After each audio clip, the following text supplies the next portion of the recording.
સુરતના વેસુ વિસ્તારમાં એક નવનિર્મિત પ્રધાનમંત્રી આવાસની બાંધકામ સાઇટ ઉપર 1 વર્ષનું માસૂમ બાળક લોડિંગ લિફ્ટની અડફેટે આવી જતા જમણો હાથ ખંભાથી છૂટો પડી ગયો હતો।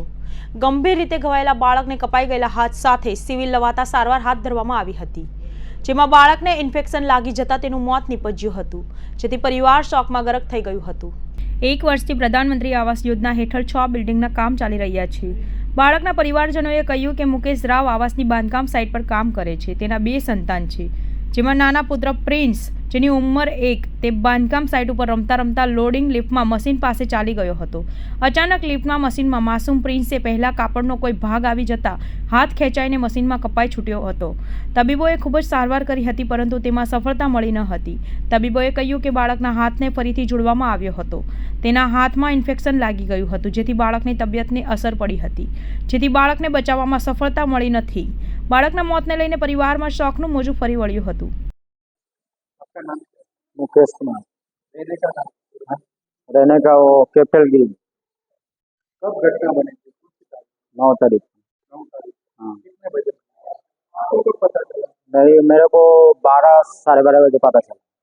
क्या बेटा है? नहीं, हाँ लड़का है। आपके बेटे का नाम क्या है? प्रिंस कुमार। उसकी उम्र कितने साल? 1 साल 1 महीने। यहाँ हॉस्पिटल कब आए? सिविल में हम लोग कम से कम 12:30 बजे के आसपास में पहुंचे। कितने बजे? वही 9 तारीख। हाँ 9 तारीख। उसके बाद कितने दिन तक?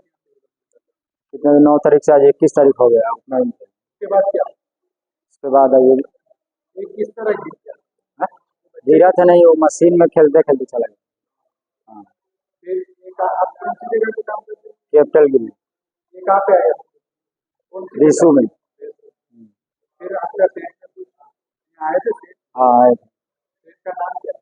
सुपरवाइजर आए थे, उसका नाम राजकिशोर नाम है। अब आप कुछ आपकी कोई मांग है? हाँ? हाँ मांग है। क्या मांग? अब जो देने वाले हैं हम लोग वही ना मांग मिलेगा, नहीं तो कहाँ से मिलेगा। आपने कुछ पुलिस फरियाद की? हाँ पुलिस फरियाद की है।